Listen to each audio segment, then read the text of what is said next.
एक दिन की बात है। जंगल में बहुत ही ज्यादा बारिश और तूफान आया, जिससे चिड़िया का घोंसला उजड़ गया। वह अपने बच्चों के साथ कौवे के घोंसले के पास गई। उससे बोली, मित्र, जब तक ये तूफान नहीं रुक जाता तब तक तुम मुझे अपने घर में शरण दे दो, नहीं तो मेरे बच्चे मर जाएंगे।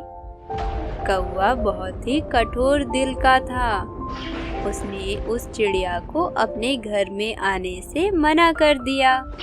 यह सुनकर चिड़िया बहुत ही उदास हुई और किसी तरह से अपने बच्चों की जान बचाकर उस तूफान खत्म होने तक सुरक्षित रखी। तूफान खत्म होने के बाद चिड़िया ने अपना एक बहुत ही मजबूत घोंसला बना लिया। वह अपने घोंसले को बनाने के लिए दिन रात मेहनत की।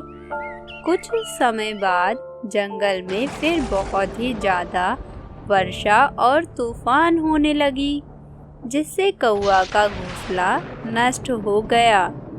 मगर चिड़िया का घोंसला टस से मस नहीं हुआ, क्योंकि वह बहुत ही मजबूत घोंसला बनाई थी। अब कौवा अपने बच्चों के साथ उस चिड़िया के घोंसले के पास पहुंचा और चिड़िया से पनाह देने के लिए प्रार्थना किया। चिड़िया बहुत ही दयालु थी। उसने बीती बातों को भुलाकर उस कौवे को अपने घोंसले में रहने के लिए जगह दे दी। अब कौवा को अपनी गलती का एहसास हो गया था कि उसने चिड़िया के साथ कितना बुरा किया था। इसके लिए कौवे ने चिड़िया से माफी मांगी। कुछ समय बाद कौवा और चिड़िया दोनों एक अच्छे मित्र हो गए और हर सुख दुख में एक दूसरे का साथ देने लगे। तो दोस्तों, आपको हमारी ये कहानी कैसी लगी हमें कमेंट करके जरूर बताएं। चैनल को सब्सक्राइब करना ना भूलें। Thank you. एक गांव में एक किसान रहता था। उसका गांव के बाहर एक छोटा सा खेत था। एक बार फसल बोने के कुछ दिनों बाद उसके खेत में चिड़िया ने घोंसला बना लिया। कुछ समय बीता तो चिड़िया ने वहां 2 अंडे भी दे दिए। उन अंडों में से 2 छोटे छोटे बच्चे निकल आए। वे बड़े मजे से उस खेत में अपना जीवन गुजारने लगे। कुछ महीनों बाद फसल पक गई थी और कटाई का समय आ गया। गांव के सभी किसान अपने खेतों की फसल की कटाई में लग गए। अब चिड़िया और उसके बच्चों का वह खेत छोड़कर नए स्थान पर जाने का समय आ गया था। एक दिन खेत में चिड़िया के बच्चों ने किसान को ये कहते सुना कि कल मैं फसल कटाई के लिए अपने पड़ोसी से पूछूंगा और उसे खेत में भेजूंगा। यह सुनकर चिड़िया के बच्चे सहम गए और किसान की बातों से सभी परेशान हो गए। उस समय चिड़िया कहीं गई हुई थी। जब वह वापस लौटी तो बच्चों ने उसे किसान की बात बताते हुए कहा, माँ, आज हमारा यहाँ अंतिम दिन है। रात में हमें दूसरे स्थान के लिए यहाँ से निकलना होगा। चिड़िया ने उत्तर दिया, इतनी जल्दी नहीं बच्चों, मुझे नहीं लगता कि कल खेत में फसल की कटाई होगी। चिड़िया की कही बात सही साबित हुई। दूसरे दिन किसान का पड़ोसी खेत में नहीं आया और फसल की कटाई न हो सकी। शाम को किसान खेत में आया और खेत को जैसे का तैसा देखकर बुदबुदाने लगा कि ये पड़ोसी तो आया ही नहीं। ऐसा करता हूँ, कल अपने किसी रिश्तेदार को भेज देता हूँ। चिड़िया के बच्चों ने फिर से किसान की बात सुन ली और परेशान हो गए। जब चिड़िया को उन्होंने ये बात बताई तो वह बोली, तुम लोग चिंता मत करो, आज रात हमें जाने की जरूरत नहीं है। मुझे नहीं लगता कि किसान का कोई रिश्तेदार आएगा।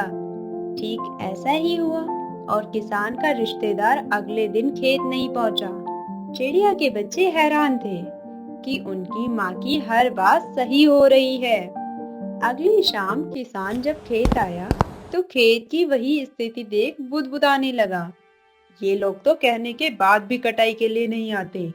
कल मैं खुद आकर फसल की कटाई शुरू करूंगा।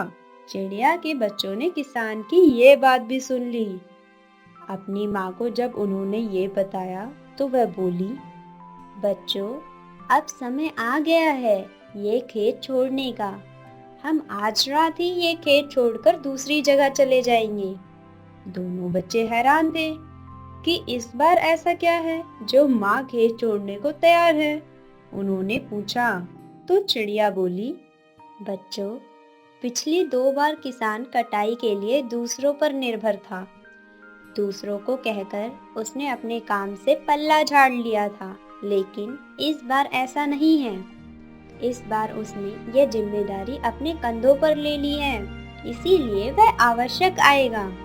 अब चिड़िया के बच्चे भी काफी बड़े हो गए थे और उन्हें उड़ना भी सीख लिया था।